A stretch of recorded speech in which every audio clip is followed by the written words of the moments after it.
Tom Thibodeau has a new role for Julius Randle. Finally. And there's a player out there that could possibly unlock Julius Randle to reach the ceiling at that newfound position. Let's get to it. Hit that rock.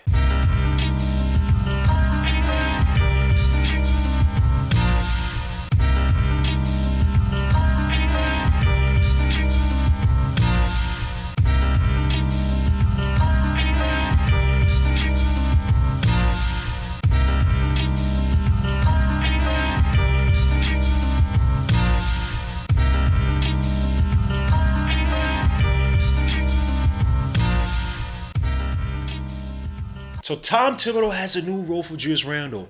It's actually a role that he's played before, and that's what the small ball five, something we talked about on this channel before. Seeing that Julius Randle's flash at be able to take on slower bigs with his speed, and the more weaker, nimbler forwards with his bully ball tactics and strength. Now, granted, he's going to be coming back from a shoulder injury, so he's going to definitely have to be eased into it. But Tom Thibodeau came out and said we have to look at things differently because we have versatility. We could see Julius more at the five. I don't want to do that for long stretches. It would take its toll. But to have him do it for 10 to 15 minutes, I think he could do it well.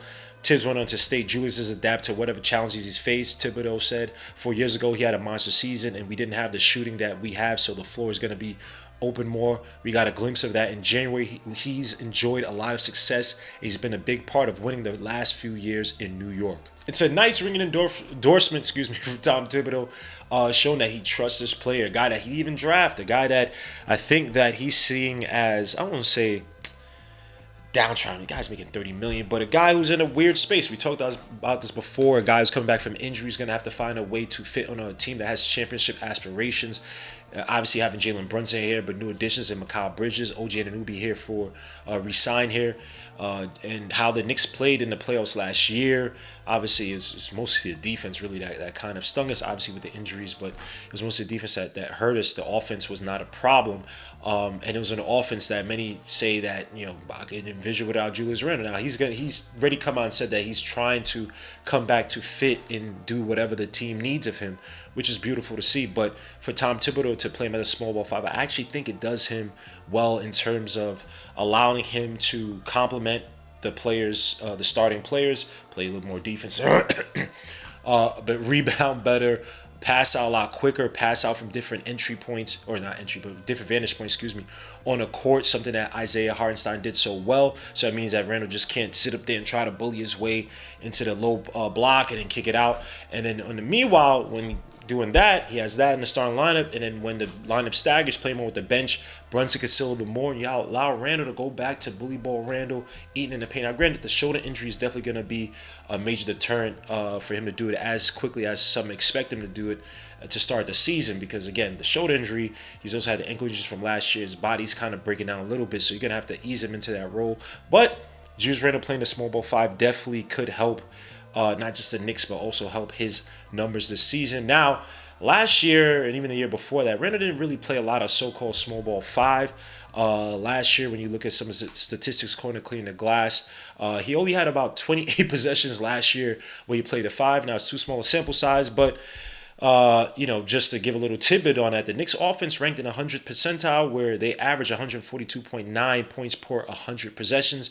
And the season before that had a few more possessions. Yeah, around 86 possessions 2 seasons ago as a so-called small ball five, where the Knicks again averaged in the 100 percentile, averaging around 153.5 points per 100 possessions. Again, extremely small sample size, so you can't really go on it. But the most successful, the most used lineup in that context was Julius Randle, Emmanuel Quickly, Quentin Grimes, R.J. Barrett, Julius Randle, and that was around 40 of those 86 possessions. And they average 162.5 points per 100 possessions, but you can't really use that. It's just way too small of a sample size. But the major issue was trying to get the perfect complementary player, or not perfect, but the guy that can complement Julius Randle. Well, they tried to Obi Toppin, it just didn't work. Obi Toppin didn't defend well enough, didn't rebound well enough, really didn't score in a manner that really fit alongside Julius Randle. And all the flack that RJ Barrett got,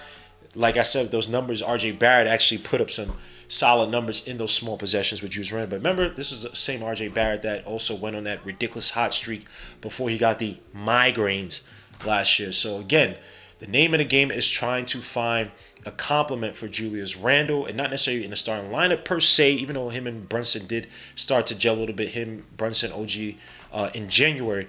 But trying to find a guy that, like I said, when he gets to the bench and the lineup staggers, get back to allowing Julius Randle to play that small ball five where he can abuse bigger fives, bigger, slower fives, but also abuse some of the more weaker fours and even some of the small ball fives out there who just can't handle his strength. And I have a name that if we could get him on the cheap, he's going to be coming off of some serious injuries, hasn't played a ton of games the past few seasons, but when he's on the court, he's highly effective, very scary defensive player. That's Robert Williams. Now, the guy the Knicks could acquire that I think could unlock or get more out of the small ball five profile of Julius Randle is Robert Williams of the Portland Trail Blazers. Came over in the trade where Boston acquired Drew Holiday. It's a multiple team trade. They trade off Robert Williams and Malcolm Brogdon, who both went over to the Portland Trail Blazers. Unfortunately, Robert Williams suffered a nasty knee ligament issue or injury last year. Only played in 6 games last season, had to get surgery. But this is a guy who's a very interesting defensive choice for the Knicks. One of the better defenders at his position, 6'9". He plays a small ball 5, or center, whatever you want to call it. But this is a guy who would fit Tom Thibodeau's defense to a T. We're talking about a guy who averaged around 8 points, 75% shooting from the field, or mostly at the rim.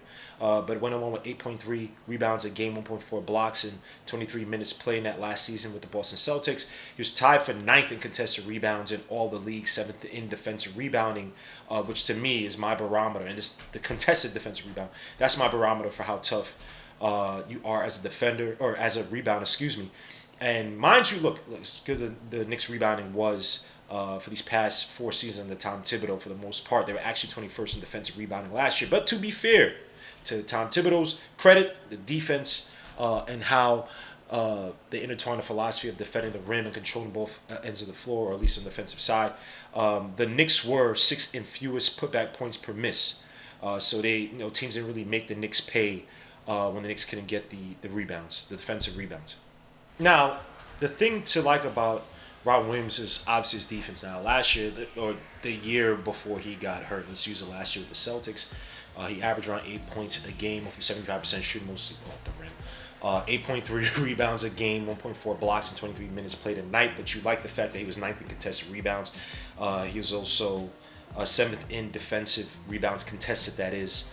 And mind you, when we talk about the Knicks rebounding as a team, they've been relatively strong for the past 4 years under Tom Thibodeau, or at least for the most part. But they were 21st in defensive rebounding last year. But to be fair, the Knicks were gave the 6th fewest amount of double or second chance opportunities, put back points per miss. So teams didn't really make the Knicks pay.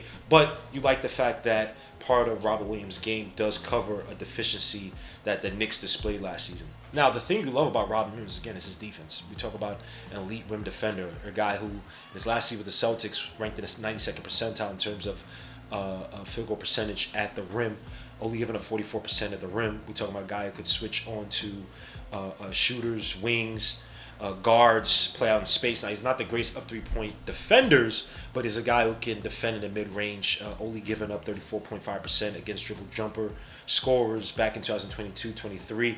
He's also really adept in the pick and roll against the roll man, but you typically want him to guard against, we're talking about the bigs out there.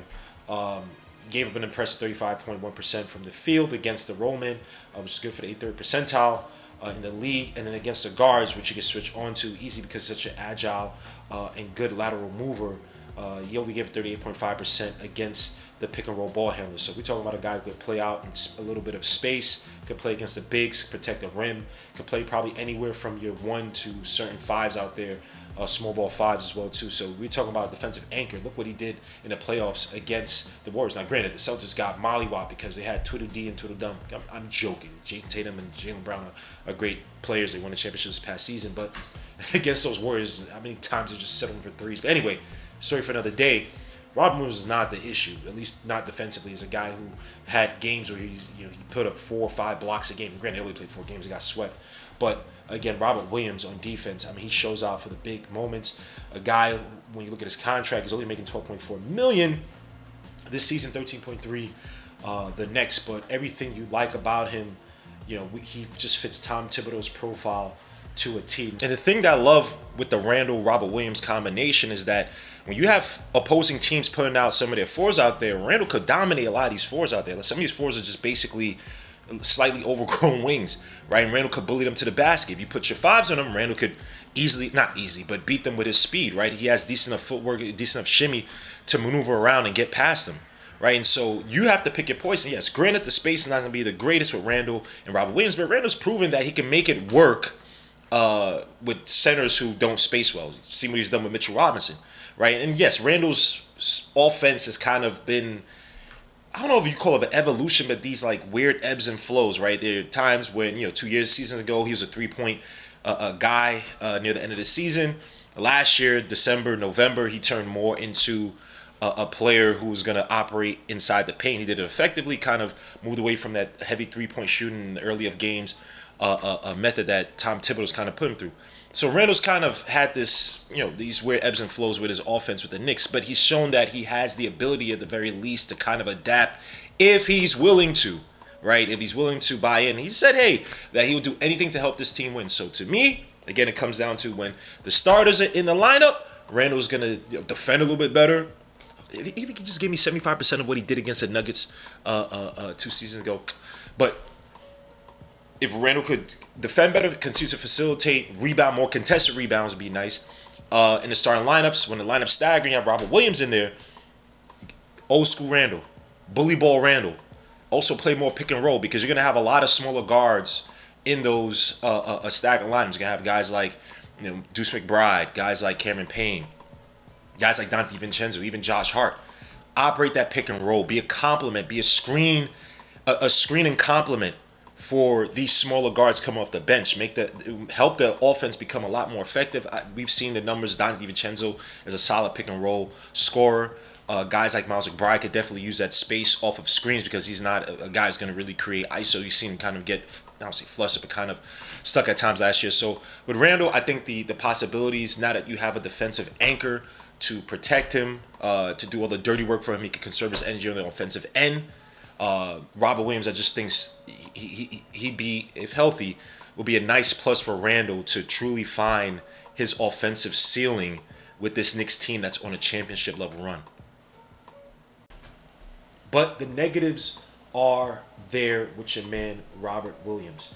Robert Williams is an injury-prone player. Like I said, he experienced that nasty knee ligament issue last year, or injury last year. Played in missed all but 6 games last year with the Blazers. And we talk about knee issues. This is a guy who's only played 50 or more games twice in the past 5 seasons. Has had knee, back, hip injuries. We talk about ligaments. We talk about bone. Sometimes those things just kind of compound. And we talk about you could lose a little bit more of your explosiveness, your lateral ability. You can't play on an island, get a little stiff. You see how Mitchell Robinson, back in the day, Mitchell Robinson was a guy who was sliding all over the floor, blocking, defending at the 3-point line, switching on to guards, and then once you start getting those knee issues, just so little, you saw that speed, that lateral quickness kind of just sap more and more and more. Another setback to me is just to Isaiah Hartenstein, who kind of spoiled us with his passing. You don't get that from Robert Williams. You get that even from Jonas Valanciunas, like I mentioned. You get that from guys back in the day like Joakim Noah. And Tom Thibodeau likes his bigs, at least one of his bigs, to be able to pass kind of stuff. Now, granted, Randle does that to an extent, but he likes to have at least more than not of his bigs be able to facilitate space the floor. Robert is not a spacer. So in those lineups we have Randle and Robert, it's going to be a lot of clunkering in the paint, especially given the fact that Randle's he's turned his life around. You know what I'm saying?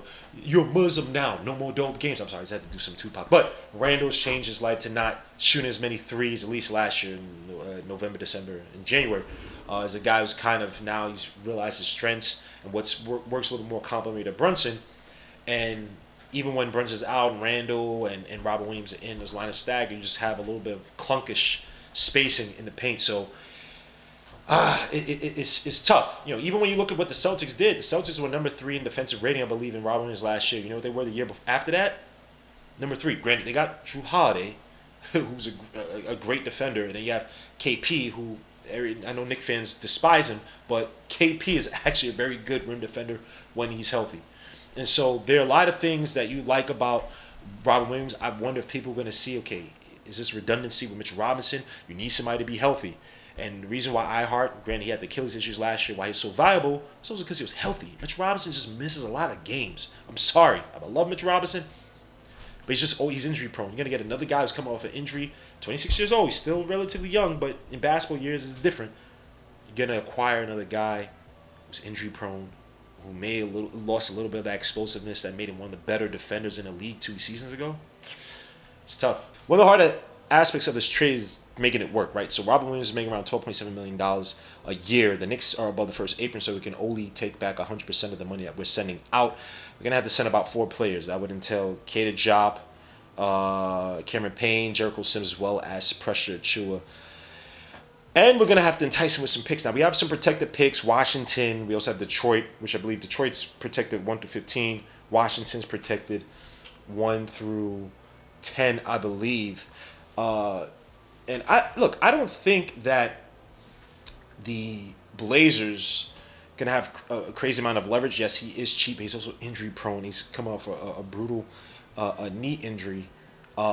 And other guys who are interested, guys like the Celtics, their picks are gonna mean absolutely nothing for the most part. This is a championship level team, and so when we talk about teams who need him, contenders. I mean, most of these contenders who are going to be interested in services are going to have picks that are not that valuable. But, can the Knicks make it work by sending out 4 players? Do the Blazers have any value for most of them? Probably not. Maybe Cameron Payne gives us the most value. But when you talk about it, just trying to flip an asset who, again, is not going to serve you for much in the future, in terms of Robert Williams, his contract will ascend next season. And then, he's a free agent. Make good in it now. Try to get at least 1 player value in Cameron Payne and a pick. And so that's how I think the Knicks could move. And again, I'm not a capologist. I leave that to Leon Rose. Salute to all the people on Twitter again. Me to Fritz Alcindor of Nick of Time, his capologist type guy. We had a little back and forth. I think it could work. He believes that it's inefficient to trade 4 players for one guy who's injury prone. I can't fight him on that, but we'll be talking about taking this team to the top if they feel if he's healthy enough. He plays well enough to start the season out with the Blazers. We'll see. But guys, let me know in the comments. Am I crazy for thinking this, that Robert Williams is a guy that can unlock Julius Randle's potential at that 5 spot, especially for a guy coming back from injury and having to fit with a team that has some moving parts, and he's seen a new reality for a championship level team? Is Jonas Valanciunas the guy? Do you think it could be somebody else? Is it Vucevic from the Chicago Bulls that some people said we should trade for? Should it be Nick Richards? Walker Kessler from the Utah Jazz? Let me know your comments, your thoughts. This is Gmo, Leech of Knicks. I appreciate you guys. Peace, Lou. God bless. We are out.